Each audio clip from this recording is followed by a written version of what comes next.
kĩharo-inĩ kĩa Jomo Kenyatta athii matigĩtwo magĩtarĩria kĩgirĩko gĩa kũharaganĩrio thabarĩ ciao nĩ kambuni ya KQ iria ĩnyitĩrĩire atĩ o mũthenya wa mũgomo irate mũigana wa ciringi milioni 300. At around 5:25 in the morning for my flight at 7:25, but I've been informed that the flight has been cancelled. And the airline is advising us that we look for best alternative flights.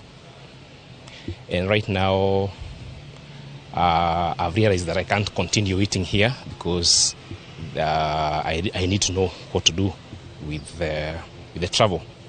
So what I've done now is that I've booked my flight on a different flight, which now is quite inconveniencing because I have to travel tomorrow. It does affect us because we already booked a hotel and everything else, and just a lot of logistics and those kinds of stuff.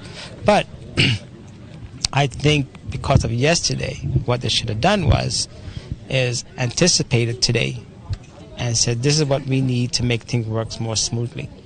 So it's not good management for Kenya Airlines. Especially like me and my team, we have been supported by the French embassy to go and do an event at Reunion Island. But one of the biggest challenge is that the guys running the space, they're really slow and they're doing like a go slow. And the biggest dynamic for this is because I wish they would have just decided, you know what, let's make sure all the clients have actually booked their flight and the KQ can actually have an empty space. Everybody's gone, so that it can be easier for the management and even the government to take over.